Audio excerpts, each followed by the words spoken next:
So generally it is said that those who have enough of Sadhana Chatushtaya, the fourfold qualities for the Vedantic realization, Upanishadic knowledge will be the real sadhana for them. Actually, the Upanishadic sadhana is called Kevala Jnana Nishtha. Kevala Jnana Nishtha. That means exclusive knowledge pursuit.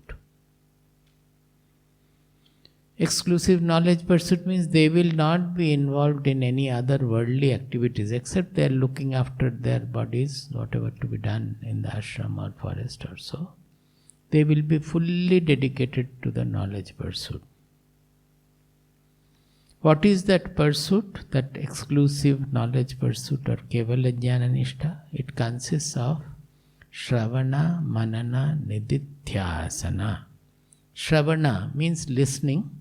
It is not only listening, it can be reading also. That means you listen to the truth exposed by the scriptures and the Guru or the Acharya. You get to know, otherwise we are born with the worldly knowledge, nobody has to teach us much. But this we don't know. Now listening or reading, particularly listening from a knower, will have a great effect, because through the words, if it is a person who is living the truth, then it carries a certain power. As I said, that sattva guna will be transmitted to the listeners. So actually Shravana means, truly speaking, listening from a realized Acharya, realized person. That is the Shravana which will act in us very well. Just like Yoga Vasishtha Ramayana, which is an 18-day discourse from morning till evening, early morning till evening, continuously for 18 days. Rama was listening to Vasishtha Deva. So through the listening, Rama was often getting absorbed in himself. Because it is from Vasishtha Deva, who is living the knowledge. So after Shravana comes Manana, because I have the scriptures, from the scriptures I came to know, or the Guru is telling, that Atma is not limited by my body-mind complex, but it is universal one. It is not even one, because when we say one, there is a concept of 2, 3, everything. It is transcendental. It is not in the objective field that you can say 1, 2, etc. So, even saying that God is one on monistic theory or so, it is wrong, because whenever we say one, or even we say infinite, these are all descriptions in the objective field of knowledge. But it is nowhere in the objective. It is the subject which is revealing the objects. The entire objective is revealed by this subject. We can say still further that the objective appears in that subject consciousness. So naturally the listener, the student doesn't feel it immediately. So he will have lot of doubts that the teacher is saying that the Atma is always unaffected. It never gets touched by anything. It never gets disturbed by anything. Then why am I getting disturbed? I am feeling sorry. I am feeling happy. And what is this Atma he is speaking about? I don't feel that my Atma that I feel to be myself. It is like that. So these are doubts which have to be cleared by listening more and more, reading more and more, and thinking, pondering over the truth. What I am thinking is true, or what the Shastras are saying or the Guru is saying is true. How can I understand? Where am I missing the truth? Why am I feeling that it is not according to my understanding? It is contradictory. Where is the contradiction?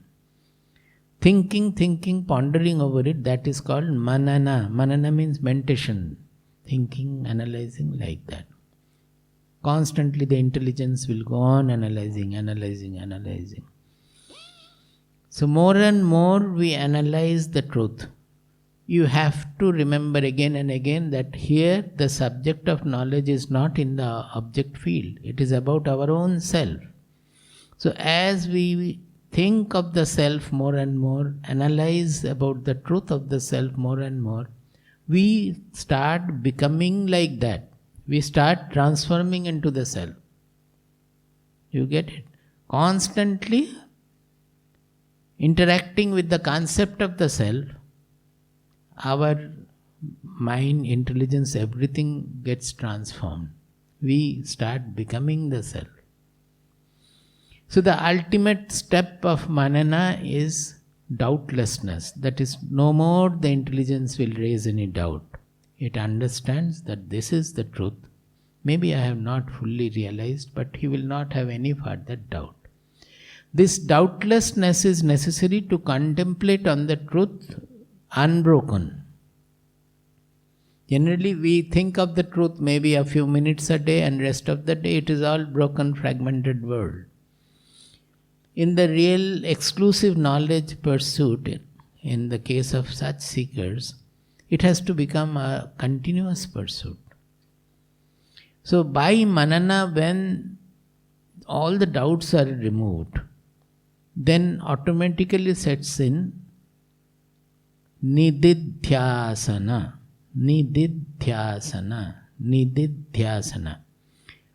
which means eka tattva ghanabhyasa. Eka means one. That means the mind will not get deflected from the truth. Tattva means truth. Eka tattva means that single truth, the singular truth he has understood by intelligence and mind. Ghana means there is no breaking, it's continuous. Abhyasa, practicing. It is also explained that suppose you pour water, the water splits into droplets. Like that in manana, you are thinking about the truth, but it is getting broken. It is like water droplets. Whereas in nididhyasana, it is like pouring oil. What is the difference? The oil will flow in the stream. There won't be any break. We call it taila dharavat, means like the flow of oil. This nididhyasana, the final peak of nididhyasana or ultimate level of nididhyasana is jnana samadhi or nirvikalpa samadhi. That is, you become the self. This is the Upanishadic practice, pursuit. But the problem is that very few people, rarely a few, will be fit for this pursuit. That is very easily understood, because when we ask anybody to read the scriptures, most of them will say that I don't get any interest. They don't study the scriptures. If you ask people to meditate, after a few days they will say that the mind runs here and there, I am not able to meditate. That means the worldliness in the mind is so impregnated, because right from birth we have been habituated to deal with the worldliness only. We have never thought about the subject. Subject means the subjective truth. So the mind is not able to become eka tattva ghanabhyasa. The mind will not be able to do that. So Upanishadic pursuit is reserved for only few whose mind is reasonably free of the desires, ambitions and all. We call it Sadhana Chatushtaya, the fourfold qualities. They are called Viveka, Vairagya, Shamadamadi Shatka Sampatti, Mumuksha. I just briefly speaking about it. Viveka means the discrimination in English, but not explaining fully. Viveka means the intelligence should be able to analyze and understand what is permanent, what is impermanent. What will take me to the auspicious goal, and what will take me away from the auspicious goal. That means difference between shreyas and preyas, difference between permanent and impermanent. That is the Viveka. Now, in English, discrimination is discrimination. If you understand that this is permanent and this is impermanent, then that is discrimination. But in our culture, Viveka doesn't end there. When you are understanding something to be auspicious, the other thing to be inauspicious, or something to be permanent and other thing to be impermanent, something to be superior and other to be inferior, unless you are able to follow the superior, the permanent, the auspicious, then we won't call it Viveka. You have understood that this is superior, but we will still carry on with that because we don't want to leave the indulgence of the senses or whatever it is. So that discrimination is a theoretical discrimination. We won't call it Viveka. So, in our Shastras, this Viveka must give rise to Vairagya. What is Vairagya? Vairagya means an impersonal vision.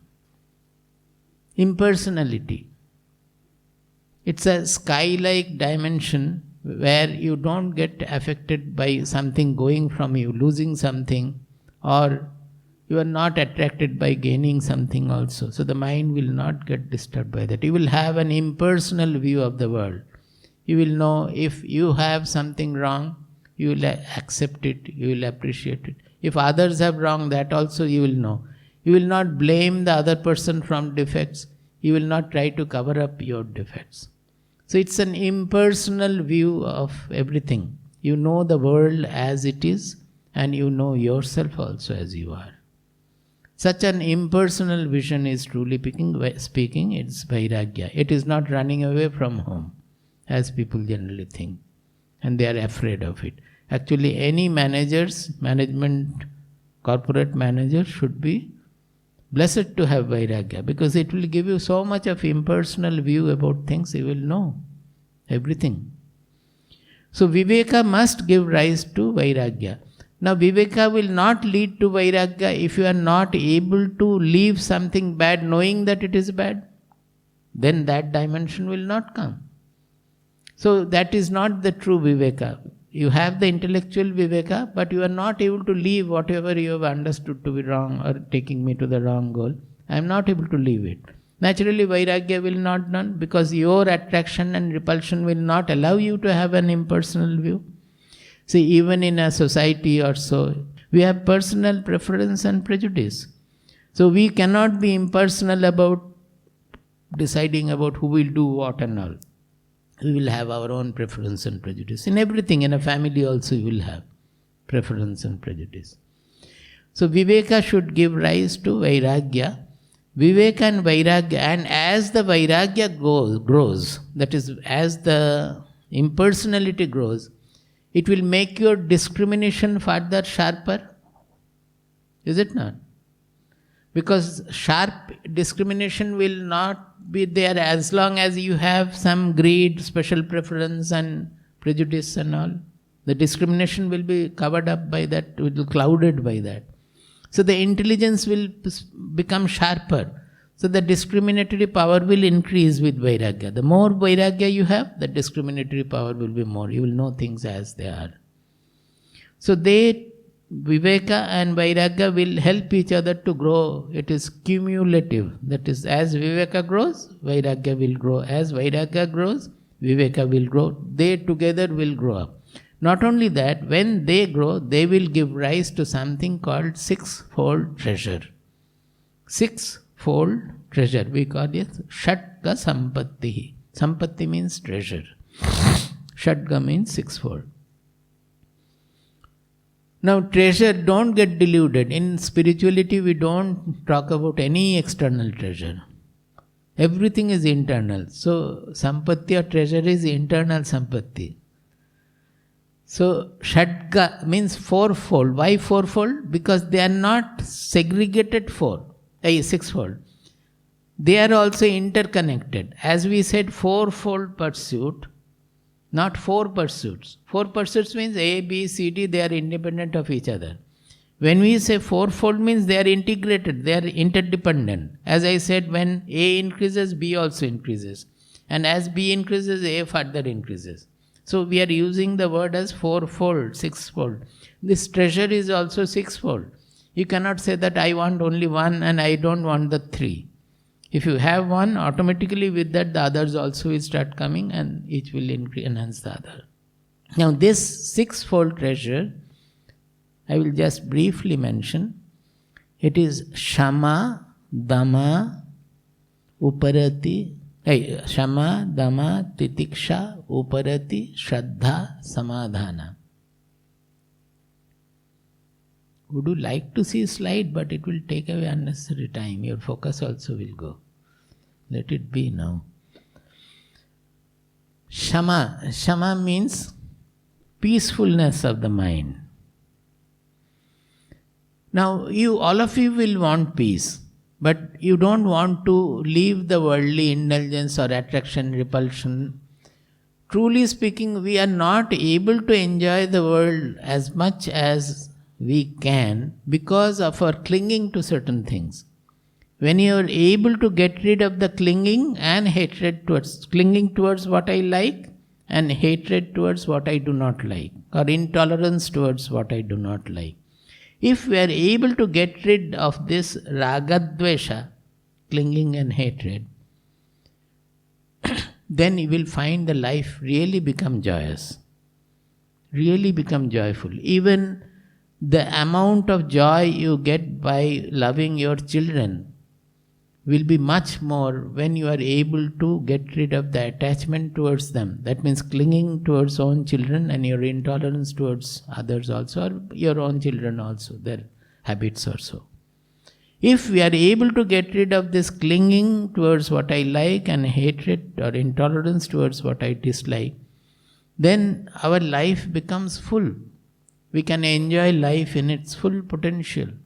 Because if somebody is doing wrong also, it will not generate intolerance or hatred in you. You will try to correct him, and your corrections will work much better than otherwise. When you are not affected, then whatever corrections you tell them will have much greater effect than when you are getting affected. Affected means you get angry, you give a slap, it won't have the effect. But you remain poised, you tell him through the wisdom that this is what it is going to lead, where it is going to lead. It will have much greater effect. So in fact, living the life fully, joyfully, the real joy with real joy and impersonality. This impersonality or Vairagya is very much necessary, we should understand. So, shama means automatically when Viveka Vairagya are there, automatically the mind will become peaceful because it will not get affected so much. It will remain under your control also. Control is not the correct word, but it will be freed of the slavery of the worldly objects and worldly situation. Normally we are slave. The moment somebody abuses me, immediately you return the abuse, abuses you, you return the abuse. But actually he is abusing. What is he saying? Is there any truth? If there is truth, you should thank that he has pointed out your defect. If there is no truth, then it is his business. Why should you get affected by that? Why should you return abuse or start becoming angry? We are becoming angry because we are slave to our own egoistic concept that I don't accept what he is saying. He is saying something bad about me and I am egoistically clinging to that. So anybody saying adverse anything, I am not able to tolerate it. That is why we are getting affected. So Viveka Vairagya will always give you a peaceful mind, that shama. And in this, dama means all the senses, they will win over their slavery. In this case, normally in yoga practice and all, dama comes first and then shama. Dama means the initial control of the sense organs. Here it is not really a control. They get sublimated because the mind has become sublimated, peaceful. There is Viveka and Vairagya in you. It is not any external control. Automatically your indriyas, your sense organs will be under your direction. They will function under your direction harmoniously. They will not get into indulgences which you do not approve of. Shama, dama, titiksha. Titiksha means tolerance. That means when there is something unfavorable also, you should not get affected. It is the unaffectedness. In Sanskrit it is called sahanam sarva dukkhanam apratikara purvakam. That yes, there is something wrong, but you will not get affected. Not that if something has to be set right, you will set right. But if you get affected, then you will not be able to set right also properly. So actually setting right will be much better when you are not affected. This unaffectedness is called titiksha. You know, we are always suffering from a foolishness out of a delusion. What is that? Even in management studies also, whenever there is something wrong, we blame the world, the situation, the objects. Is it not so? In management studies, to set right the wrong in a company, you take the examples of various other companies, what was done and where. It is an outward vision of the world. That world is wrong, you have to set right the world. But in spirituality, it is entirely reverse. Whenever something is wrong, don't look at the world and blame the world. Look into your mind and find out why your mind is getting affected. The wrong is your mind. Set right that first. When you are unaffected, you have tolerated it, then try to set right the world if that is needed. In many of the cases, it need not be. It is your mind which is causing the trouble. And even if you want, you will not be able to set right the world. The world has its own way. It is nature. If you want all people to become like you, it is neither right, it is not possible. So, the entire spiritual approach is, nothing is wrong with the world. Whenever you find anything wrong, you look at yourself and find out what is wrong in my response to the situation. So the focus will change from the situation, objective situation, to the response of our mind to the situation. Do you get the point? It is a thumb rule. Always try to shift the focus from the situation, objective situation, to the response of the mind. This is the meaning of looking within. Even when you are interactive in the world, for that you don't have to do meditation. When you are interacting, the moment the mind starts reacting to the situation, look into yourself and first set right the response of the mind. And then whatever to be done, you function like that. So, this titiksha will give you a lot of power to behave in the world, remaining unaffected, remaining undisturbed. So, these are called internal treasures. Shama, dama, titiksha, all these are our internal treasure. It will give you tremendous power to be interactive in the world also, but not only to gain external treasure. They are the internal treasure. Fourth one is called uparati. Rati means indulgence, reveling. That means we are generally reveling in the objects and objective situation. We are reveling in the world, or in our thoughts, in the worldliness in our thought, in our mind. We are trying to enjoy that world, because always it is not action. We are enjoying certain thoughts also.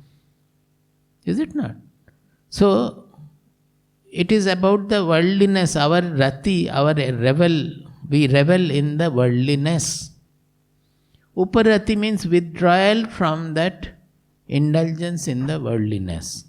That is also called a treasure, because that makes us master of the world. We are slave to the world because we always want to enjoy the world, and the world is not available for us to enjoy. So always there is a clash going on. We become slave to the world. We are not able to get over. We are not able to function in the world as we want. This uparati will make us master of the world. We will no more be slave to the worldly situation and worldly objects. Now there is a subtle truth in it that uparati will automatically come and you don't have to do any effort when the atmarati dawns. Atmarati means reveling in the inner being, in the soul itself. Suppose you get the joy of winning over your lower tendencies. Lower tendencies means the smallness, blamingness, selfishness, jealousy, whatnot. If you really can get victory over such tendencies, when you win over such tendencies, it will give you great joy. And that joy will reinforce next time when you have to win over your slavery to such tendencies. It reinforces you more and more. And finally, you will revel in the internal treasure so much that the world will not be able to touch you at all. That may anything happen. Nothing. Our Shastras say that even if one day the whole ocean goes dry, a knower will not be affected by that. His mind is so well settled in the truth, he doesn't bother about the world at all. Although he will work for the welfare of the world, he will set right many of the wrongs of the world, but mind will never get affected because he has won over the slavery to the objective world. Do you understand this? You have to apply it to make it your own. Further it goes, the true Atmarati is when you have the self-experience and you understand that the self or the Atma is the source of all the joy, bliss, ecstasy, whatnot. Then you only revel in that. And then the outer indulgences, outer enjoyments, they become absolutely meaningless. Because even intellectually thinking also, where is the source of joy? Is it outside? Where is the joy produced? Is it not in our mind? The same situation, how you react depends on that, where you will be joyous or not. The situation can remain the same. Yesterday I gave the example of the standing near the sea. The sea is still there. It was producing joy. The moment you got some bad news of losing the job or somebody died, immediately you are not having the joy. Because it's the source of joy is in your mind. Even intellectually we understand that. What is the difference between this intellectual understanding and self-experience? Is that you experience that vibrant joy and ecstasy and the bliss of the self.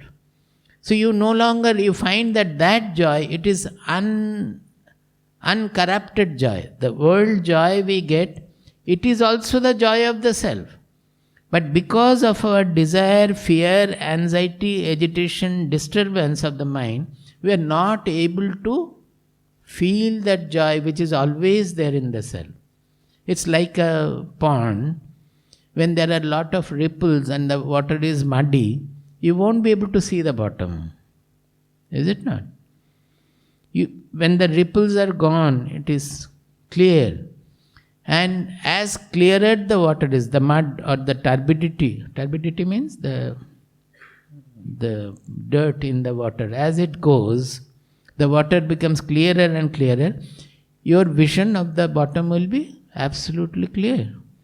Like that, the soul is always, the joy is a natural coordinate of the soul, parameter of the soul. It doesn't have to be created. It is called akritrima ananda in our Gaudapada Karika. It is called akritrima ananda. Akritrima means it is not an artificial created joy. Our usual joys are all created joy. By having this, eating this, or enjoying that, utilizing one of the sense organs or the mind. They are all created joy.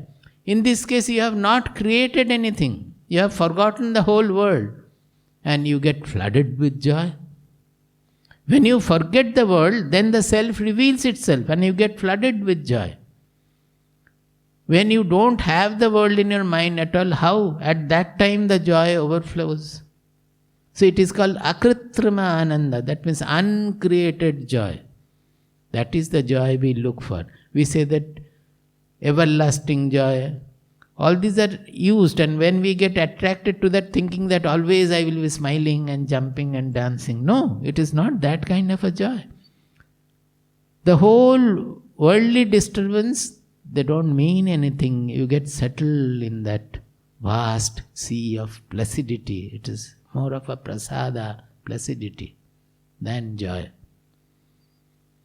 So that is called Atmarati. So once you have this Atmarati, automatically the external rati goes. You don't anymore revel in anything. You will like the food which is suitable to your body, you will like that food. Any person who is suitable for you to behave with, have some good nature or whatever it is, you will like it, that's all. But you will not run after this, you will not get caught by that, you will not become slave to that at all. So really speaking, uparati is winning over the slavery to the world objects and world situations, reveling in that. But uparati goes further higher, elevated level. When we have the atmarati, then there is no question of uparati anymore. The rati is in the atma. And atma, there is the whole world is in the atma only. So what are these? Viveka, Vairagya, then leading to sixfold treasure. Shama, dama, titiksha, uparati. Then the last two are shraddha, samadhana. This sixfold treasure, the last two are shraddha, samadhana. Shraddha, there is no translation. We can translate in any manner, it will not mean it's proper. Shraddha comes from an evaluation in our mind. What we value most in life. In Bhagavad Gita, 17th chapter, 3rd verse most probably, it says, Shraddha mayoyam purushaha yo yat shraddhaha saeva saha. He says that a human being is an embodiment of his shraddha. Mark my word. Externally you may look anything. You may have any kind of position, power, money, whatever.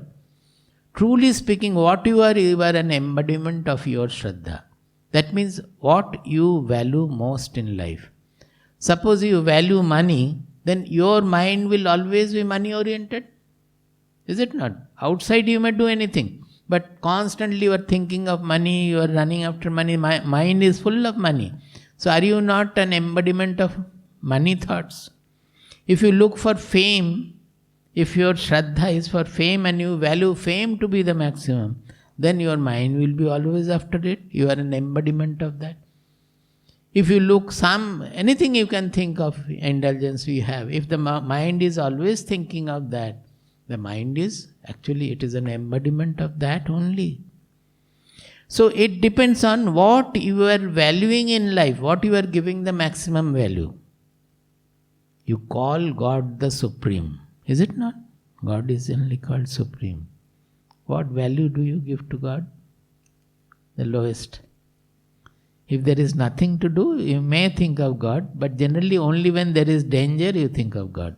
Otherwise, like police. Even then also police you will think first. When police doesn't come, you may think of God, because there is no other way. So we are calling God Supreme, but giving Him the lowest position. So a seeker becomes a true seeker when he gives God or this truth or Atma or Brahman the supreme value in life. That is why Shraddha is coming at the end. So many qualities we have spoken of. Then comes Shraddha. Because you start your sadhana, and each Vairagya will give, Viveka will give rise to Vairagya, together will give rise to some sort of shama, dama, titiksha. All these will go on enhancing. Going, increasing. Finally, the real Shraddha dawns. This in Vedanta, Shraddha means Shastreshu Guru Vakyeshu Bhakti Shraddha Nigadyate. When you give supreme value to what the Shastras are saying, scriptures are saying, and what the Acharya, the Guru is saying. That is, Guru's words and the scriptural words, their message is given the supreme position in life. That is called Shraddha in Vedanta. As such, Shraddha means whatever we are giving value. And whatever we are giving the maximum value, our attention will be for that. If you give something supreme value, you will have one-pointed attention towards that, assiduous attention towards that. So it all depends on the valuation. You have shraddha often is translated in English as respect, regard, etc. It is because whatever you value, you will respect. When will you respect a knower? Normally you will not. You will respect the Prime Minister or the President or even some very rich person, huge corporate giant. If he comes, will you look at me at all? Suppose two are walking. The moment somebody like that comes, all attention will go to him. In our ashram, there are about 20 people working. If one day a film star visits to see Swamiji, there will be a queue to see him. For seeing the film star. For honoring Swamiji's word, nothing is there. They will not listen to anything that Swamiji says. But to see the film star, there will be a long queue. That means this is to understand what we really are. Our value is for what? One day there was, Jesudas wanted to come and see Swamiji. Oh, there was so much of halla about that. When is he coming? When is he coming? Finally that visit did not take place. But see, that is our value. So our mind is given to that, and according to that it happens. So you become a real seeker of truth or Vedanta when you give the supreme value to this truth, and naturally a knower of the truth also will be given, the Guru will be given the supreme value because he will expose the truth to you. So that is given the highest value. Then comes samadhana. Once that shraddha is there and our value system undergoes that drastic change and we give that supreme value, then we don't have every time in life what to do, what not to do, shall I do this, shall I do that, and all kinds of confusion, doubts, the mind is always agitated, all that goes, the mind becomes placid. Samadhana means it's a steadiness of the mind, because the mind is fixed on what then? On the goal. What is the goal? Which we are. So it becomes stable in the Atma, our own self. Absolutely steady. So samadhana comes like that. So these 6 qualities are called sixfold internal treasure, because they will help us to attain the finale, the goal. The 4th one, that is Viveka, Vairagya, 6-fold treasure, shama, dama, shraddha, sampatti. Then the 4th one is called Mumuksha. Mumuksha means the yearning for liberation. Moksharthitvam. Mumuksha. Yearning for liberation. Now, because of the religiousness and all, the moment moksha is said, people will say that not to get born in the mother's womb again. These are all childish statements. Who will not like to get born again? Anybody wants? Nobody wants to die? Where is the question of get born? So these are all religious initial primary definitions given for certain purpose. But for a true seeker, mumuksha means liberation. Liberation from what? Wherever you are finding bondage. It's not anything vague. It is right here. Whether another birth is there or not, nobody knows. You can never know. It's all vague. Whether the earlier birth was there or not, you don't know. Whether there is God or not, you don't know. They are all vague.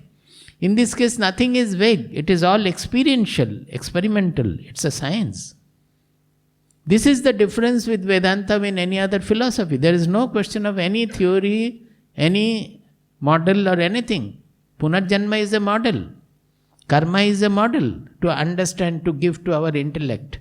That the intellect is able to understand certain things. And all the things, rituals based on yaga, yajna, punarjanma, etc., they are all models. They are part of the ritualistic part of the Vedas. Upanishad doesn't deal with anything vague. Everything is experiential and knowable here. Shankaracharya says, Anubhava anarudhe swargadau shanka syat asti va nava asti. Anubhava arudham tu jnana phalam. He says that Swarga, Naraka, Punarjanma, etc., all these are religious concepts. All of these which are Anubhava Anarudha, means non-experiential. Have you seen anybody who is calling from the hell or heaven, come here, here I am getting fried in oil, or here I am having joy without eating anything, come here, you will also have it. Has anybody seen anybody? So, heaven or hell, nobody can prove. Can you disprove? Can you say that heaven is not there, hell is not there? Can you prove? It neither can be proved nor can be disproved. But everybody can say it is inexperiential. It cannot be experienced. It has not been experienced by anybody. So, they are called Anubhava Anarudha. That means they cannot be experienced. So for a seeker of truth, the seeker of ultimate reality, all the Anubhava Anarudha Tattva, or so whatever has been spoken of in the religion or in the Vedas, these are all from the Vedas, but they have to be ignored. They have served their purpose. A seeker of truth no longer should bother about all those things, because they are all non-experiential way. Anubhava arudham tu jnana phalam. This jnana kanda, the Upanishads, the Vedanta, they are all anubhava arudha. You can experience every bit of it. That is what Bhagavad Gita also says, that even a little bit of it, if you advance, it surpasses all the jaga jajjas of Vedas, because they are all anubhava anarudha. They are all vague. But here every step you will know. The moment you replace your jealousy with love, you will understand that I am freed of this, of the constriction, of the stress that was created in my own mind. It has gone. I am joyous now. The moment you experience the vastness of the truth, the sky-like dimension of Vairagya, it is your experience. Nobody has to tell you. You have to do it and experience it. Everything in Vedanta is experiential. That is why I compared it with the experimental physics, where you record the statement of fact only. Whatever has happened, you record. Here the rishis, whatever they discovered, by their experience, by their living, they have recorded. Where is the philosophy coming in? Philosophies have come later to make you understand. We create various logical structure and all. That is different. They are only mental creations. The truth is not mental creation. So, the last one is Mumuksha, means the yearning for liberation. What is it? That we are feeling bound. We are not able to, suppose we want to become good, but still the hurting tendency is down in us. We like to hurt our mother also, mostly mother, otherwise father also. Because mother is closer to us, we hurt. We try to hurt our guru also. Extremely, like a Rakshasa, we hurt our gurus sometimes. That hurting tendencies we want to get rid of. So many people write about anger, how to get rid of anger. That means anger is a bondage. That I am not liking anger, but I am not able to get rid of anger. These are all the bondages. Freedom means freedom from all these.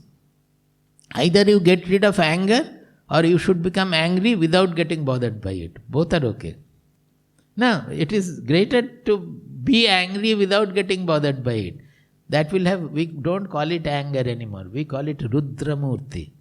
That means you interact very powerfully, tremendous powerfully, but not getting disturbed by it also. It happens when your mind is free of intolerance and hatred.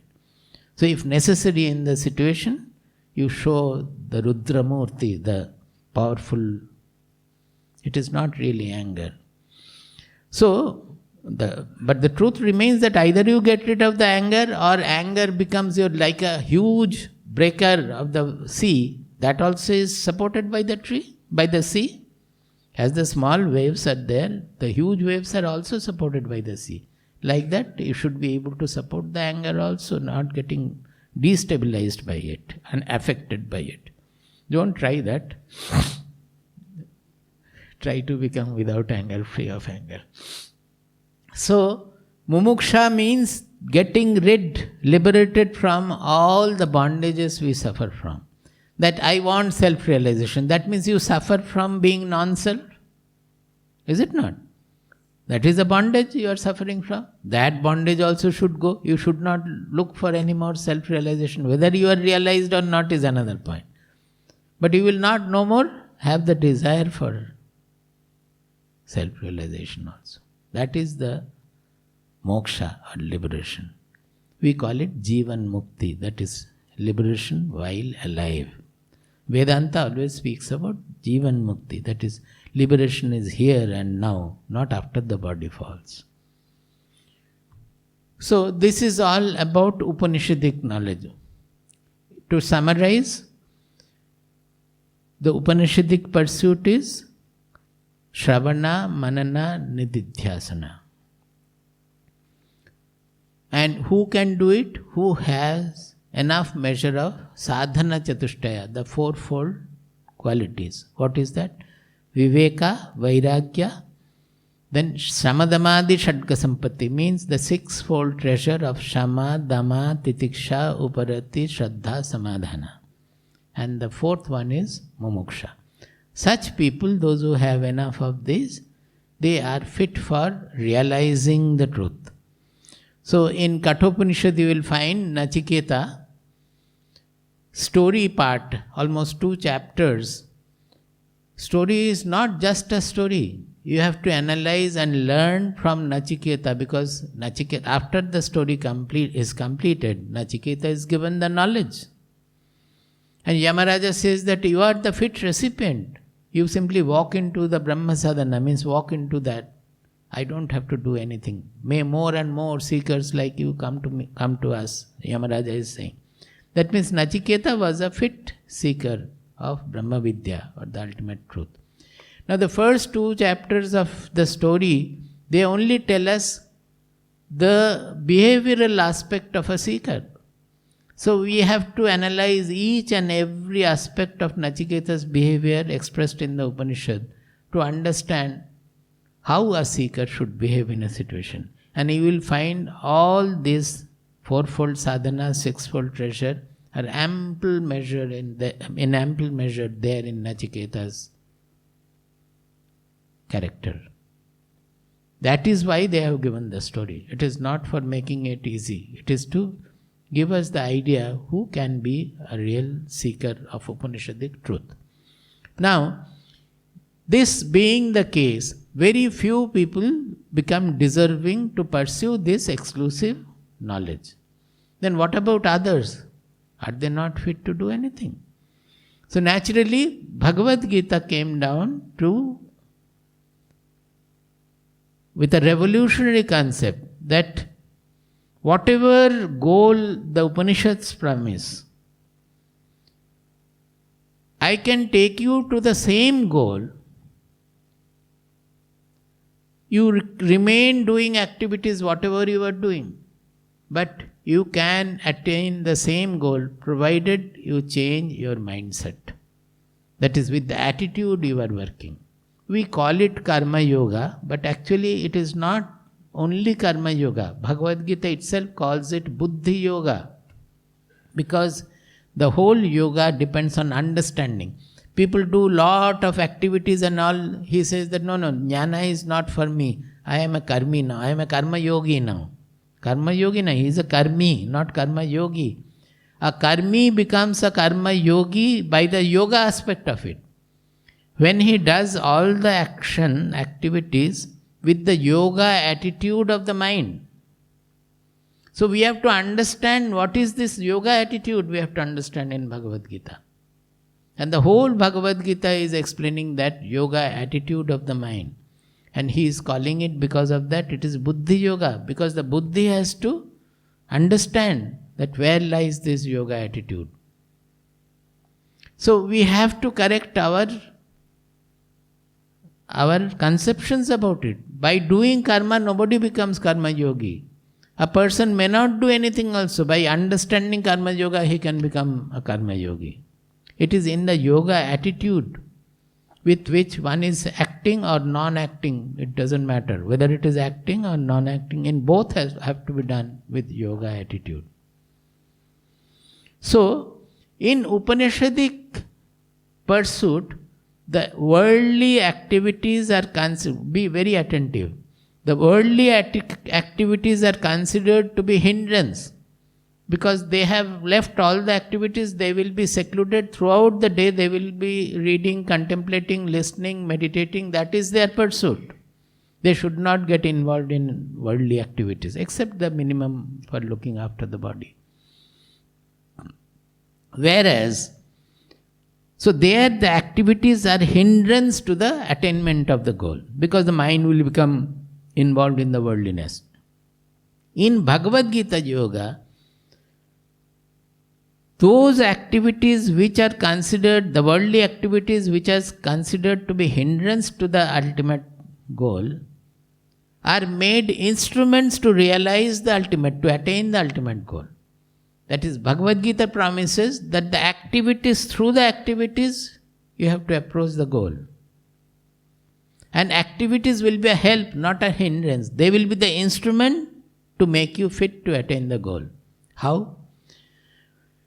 In that respect, when Arjuna repeatedly wants to take up sannyasa, suppose in the second chapter particularly, Krishna presents this Kevala Jnana Nishtha, the Sankhya Yoga he presents, the Jnana Yoga he presents.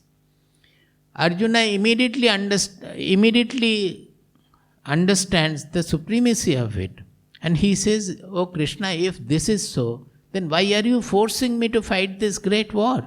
I will go to the forest and take up sannyasa and pursue this Sankhya Yoga, this exclusive Jnana Nishtha." Do you get my point? You are saying this is it. I understand it is supreme. So why are you making me fight the war where I will be involved in killing and destroying and everything? I will leave the war field, go to the forest and pursue Kevala Jnana Nishtha. So again and again you will find in the beginning of 3rd chapter, in the beginning of 5th chapter, Krishna is repeatedly saying that the goal of Jnana, Kevala Jnana Nishtha and Karma Nishtha are the same. Whatever I am telling you, it will also take you to the same goal. How? By making the activities an instrument to attain the goal. That is why he said that Karmani eva adhikaraha te. Karmani eva adhikaraste ma phaleshu kadachana. The most misinterpreted verse. Ma phaleshu kadachana is, first of all, this adhikara does not mean right. It has a meaning of right, but the adhikara in Sanskrit is used in any scripture. You will find there are 4 conditions in the beginning, of which adhikara is one. Adhikara means the fitness, the deservingness. That means you have the adhikara to the nuclear bomb when you have the restraint not to use it for any wrong purpose. Why people are afraid when the nuclear bomb has been made by unstable governments, say Pakistan or Iran or anywhere, where there is not so much of stability? Why people are scared? Because they don't think that they deserve it, they can misuse it anytime. Like that, if you read Mahabharata, you will find that Dronacharya, the great guru of Astra Guru, the weaponry, archery, he did not give the Brahmastra to his own son Ashwathama. Brahmastra was not given to Ashwathama. It was given to Arjuna. Because he knew that the son has no mental balance, sufficient mental balance. He will misuse it. And he did it without getting from Dronacharya also. He knew how to throw it but did not know how to withdraw it. And that is the last calamity after the Mahabharata war, where Vyasadeva came and protected from the Brahmastra. So, it will be given only to people who deserve it. So, adhikara is the fitness criterion. It is the deservingness of a certain thing. When Krishna says that karmani eva adhikaraste, it means that you don't have adhikara in kevala jnana nishtha. He has explained just before that, after that, everywhere. We cannot take one shloka out of the context and interpret it. It has to be within the context.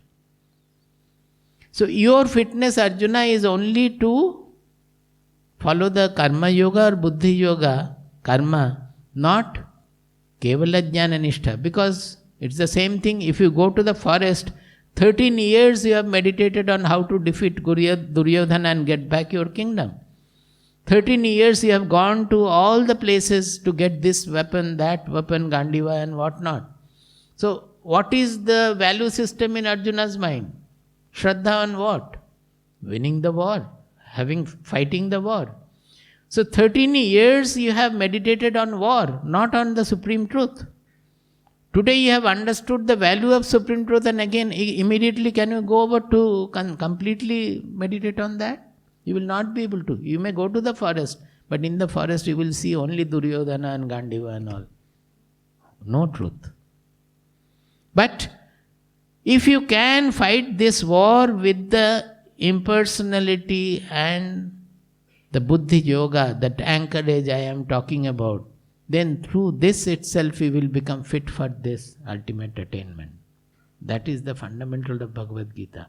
In the first chapter, 1.44 or 45, depending on the book, he is saying, Arjuna is saying, Ahovata mahat papam kattum vyavasita vayam yat rajya sukhalobhena hantum swajanamudyataha. He says that, oh, we are out to perform a great sin. He is telling Krishna, Arjuna is saying. We are out to perform a great sin. Why?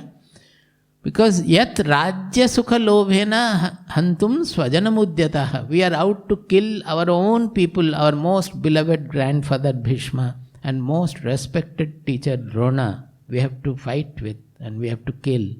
For what? Rajya sukha lobhena. For the greed of winning the war and enjoying the kingdom. Is it not selfish aim? This was Arjuna's mindset. And if he was fighting the war for the greed for enjoying the comfort of kingdom, then definitely it is a great sin. For your sukha, you are out to kill your teacher and the grandfather. For enjoying the Rajya Sukha. Is it not sin? It is one of the greatest sins. So he has confessed that for this we are doing, and it is a great sin. Yes, it is a great sin. But Arjuna, I am not asking you to fight because of this purpose. The whole world has become corrupt. And in that we have to again establish the kingship of the righteous people, the righteous kingdom. Again the Rajarshis will become the kings in our country. That is the project. In that, it so happens that your grandfather is standing on the other side because of some reasons. Your teacher also has taken the other side. So you have to kill them. Not for your lobha, your winning or anything, but for the purpose of establishing a righteous kingdom. This is the change of mindset called for Bhagavad Gita. From the selfish, gain-oriented, personal gain-oriented mindset to a free mind where anything will be done which you are capable of doing and which is for the welfare of the world. Sarva bhuta hite rataha, it repeatedly says. For that, each work you have to do, because only when you are active, your constrictions, your greed, your selfishness, your jealousy, all this will be known by you. If you go to the forest, nothing will be known. So neither will be able to take to exclusive jnana nishtha, nor your mind will get purified by becoming non-active there. So for the general run of people, they have to take to the activity, not with the personal gain motivation, but with the large motivation of becoming the universal self, or getting rid of all the constrictions of the mind, all the impurities of the mind. To make the mind pure is the activity necessary. How do you do it? You fix your intelligence to the reality of the soul. You anchor your intelligence to your true being inside, which is universal, which doesn't get affected by anything. That is the yoga buddhi. That is the viveka buddhi. Bhagavad Gita doesn't use the word viveka. It uses word only yukta. Yukta means the buddhi is connected to the soul. It is always anchored to the soul. It takes direction from the soul and guides the mind and the senses.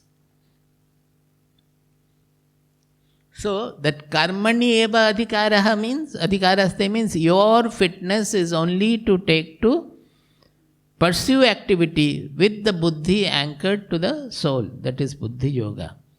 Ma phaleshu kadachana. This is another thing. Ma we say, then ma means don't. While performing the activity, these are the three statements. Ma phaleshu saktaha. Saktihi astu or ma phaleshu saktaha bhu. Never cling while continuing the activities. Never cling to the objective result. Never cling to the subjective result. Phala in Bhagavad Gita is internal. Anything Bhagavad Gita has said is about internal. It doesn't bother about the external. Sannyasa is internal sannyasa when the ego is dropped. Naishkarma siddhi is internal naishkarma siddhi when the doership and enjoyership is gone. It is not that he will not do anything. Everything is internal.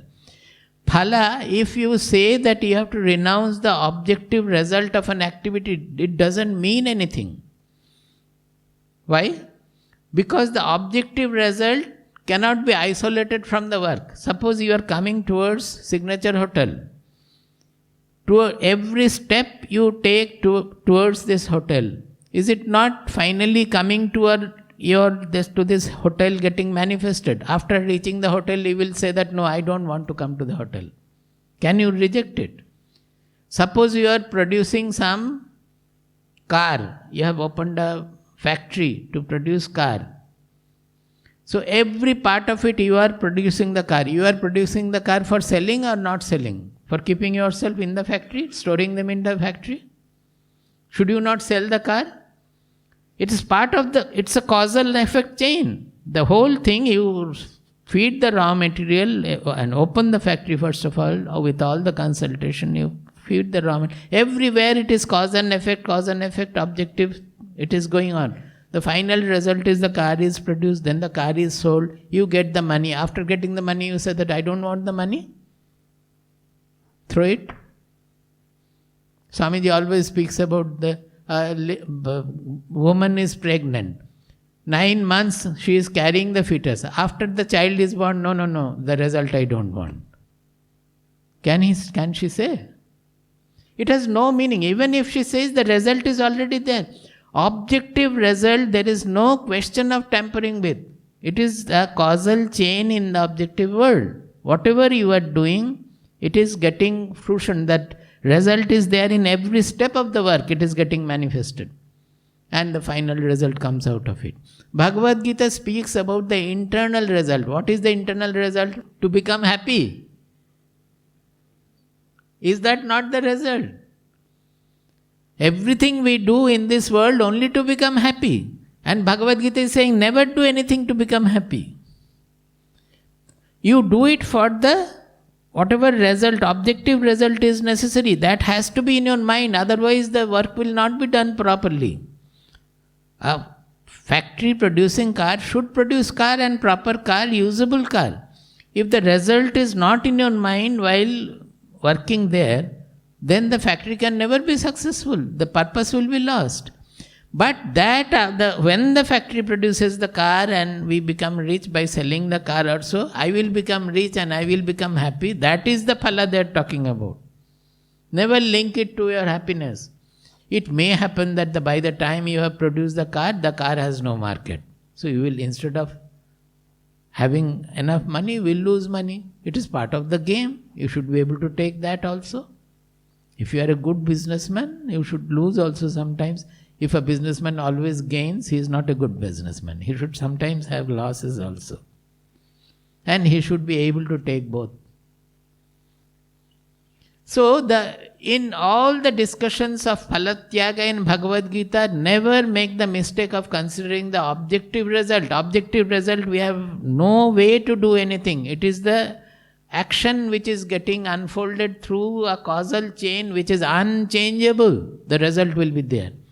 It is speaking of the result because always we are doing things with the personal gain attitude and thinking that by that I will be benefited, I will gain this and I will become happy. There comes the problem.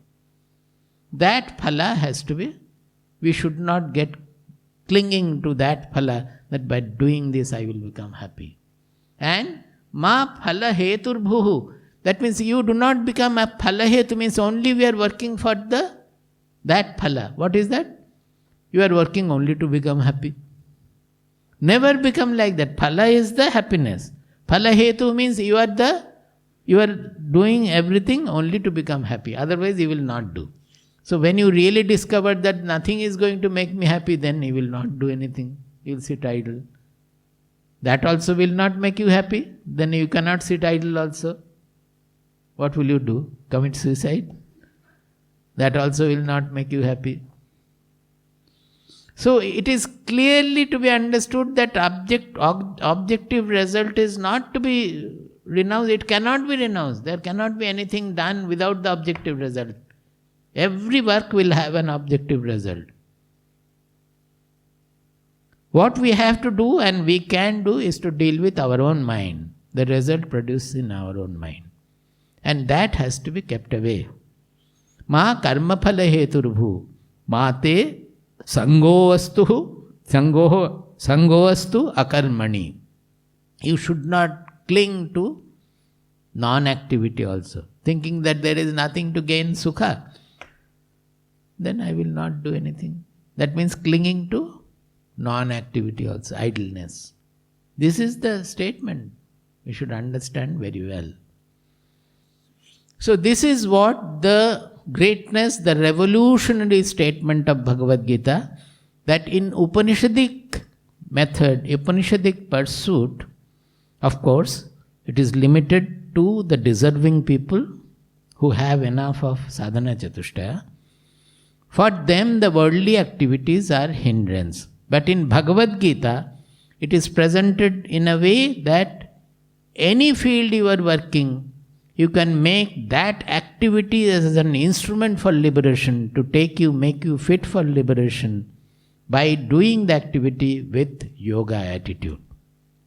Never forget this statement.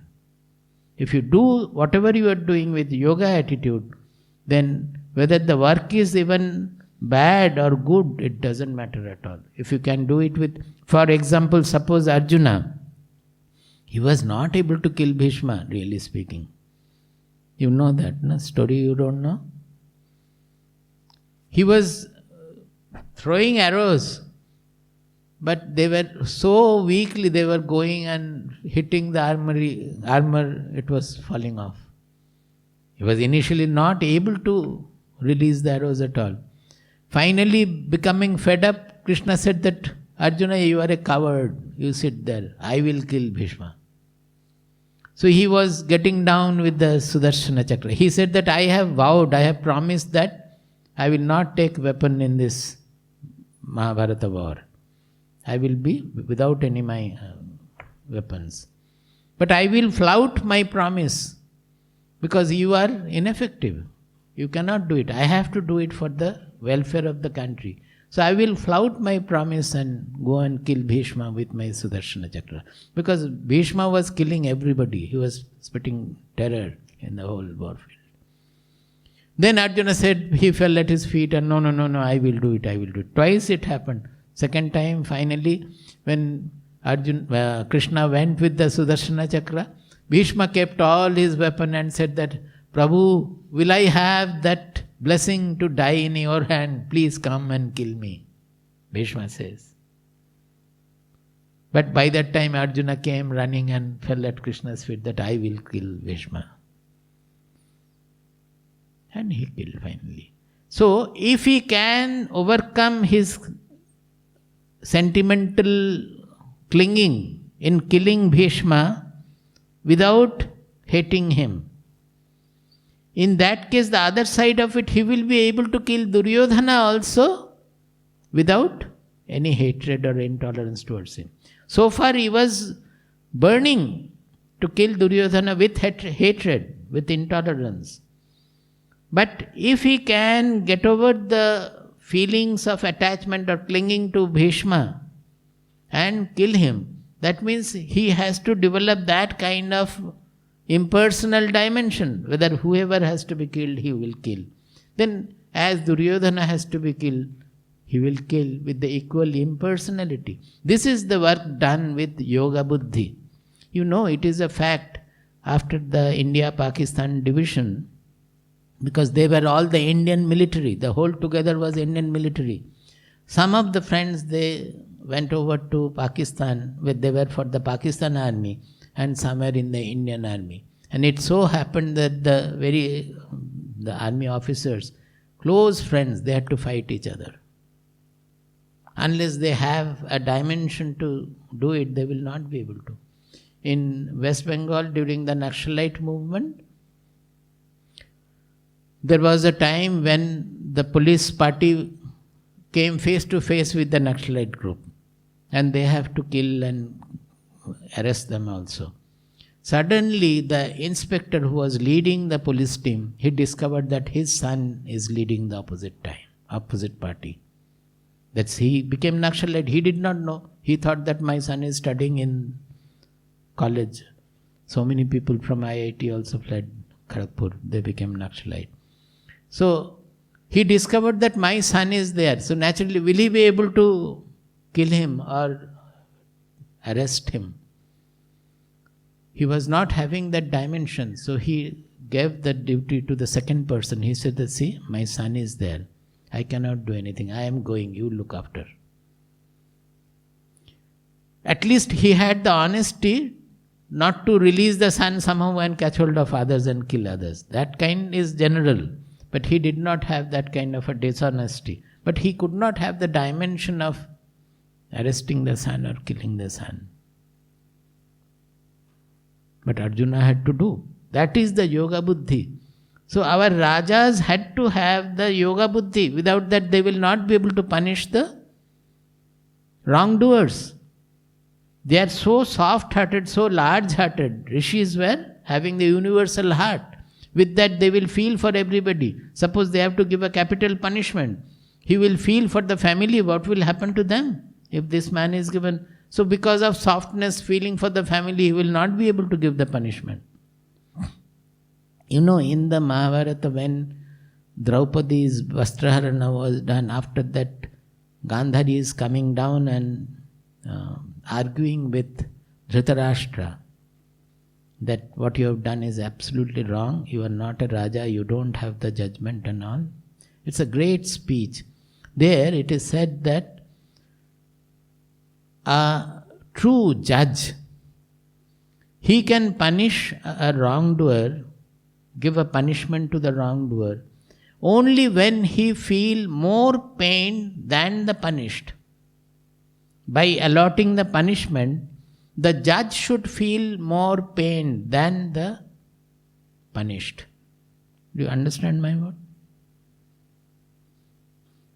God can punish anybody here because he feels the pain of the punished more than anybody else. Like that, a judge is compared with the Bhagavan, with the God. In punishing, he cannot do out of any preference, prejudice or intolerance in him. And while ordering the punishment, in most cases it will be capital punishment also, he should feel more pain. Then only he has a right to punish. Otherwise he doesn't have the right to punish. Can you imagine? Out of revenge, out of any ill feeling, he doesn't have the right to become a judge. This is our country. This is the standard of the real people of the country. So this Yoga Buddhi is extremely important in Bhagavad Gita. Yoga Buddhi means the Buddhi is anchored in Yoga. Yoga means when the egoistic self gets dissolved in the real self. So the Buddhi is anchored in that universal self. That means all the colors, the advices, the directions will come from such a self. Buddhi is the charioteer. The charioteer has to take the chariot where the master of the chariot wants, not where the horses want to go. Where the horses want to go, what will happen to the chariot? It will always run into the grazing field. So the chariot has to ask, where do you want to go? Ask the master. And where the master wants to go, his goal is the infinite, real self. So all our activities we have to, our buddhi has to become a charioteer who is always looking at the master of the chariot and fulfilling his wishes, not the wishes of the horses or anything else.